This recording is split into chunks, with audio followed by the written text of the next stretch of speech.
Kung maalala nyo sa mga events namin noon sa iba't ibang lugar sa mundo, lagi ko sinasabi na kapag president ka or vice president ka or any government official for that matter, hindi ka pwedeng humindi kapag sinasabihan ka na magpa-drug test ka, magpa-neuropsychiatric exam ka, or any other exam na mag-relate sa competency mo to lead.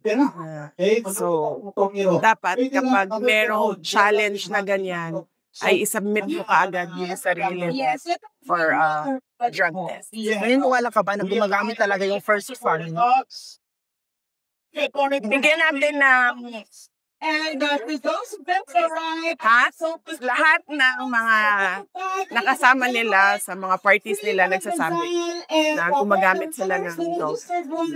Just in case mapatalit si BBM VP sa pwesto, are you ready to take over the Malacanang? Yan ang hindi ko muna sasagutin kasi magkakagulo tayo niyan. Sige. May warrant of arrest si Zaldico and 17 others. Pinapakasuhan na sila. So, anong comment mo doon? Sa flood control project. Kasi, meron akong kaibigan noon na konsehal dito sa Davao City. Ang kanyang favorite saying is, to see is to believe. So, makikita natin yung sincerity ng administration to go after the perpetrators of the flood control scandal, corruption. Kung makikita natin na maipresenta nga nila ng tama at maayos yung ebidensya at merong managot doon sa nangyari. And also VPC, former House Speaker Martin Romualdez, pinapakasuhan din ng bribery, graft, and plunder VP ng ICI and DPWH. Si Romualdez po. Pinapakasuhan sila ng graft, bribery, and plunder. Yes. Same, no? Same.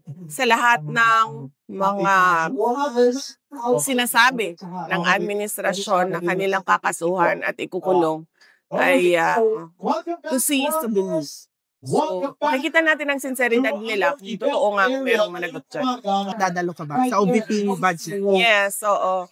Meron kaming Senate hearing sa Office of the Vice President Budget sa November 27, Thursday. Yes, dadalo ako. Kailan yung VP? Thursday, November 27. Kumusta si FPRD? Last communication. Hindi ko na maalala yung last namin natawag. Pero tinawagan siya ng lawyer kagabi.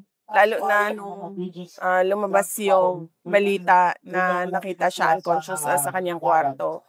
At sabi ng lawyer, okay naman siya.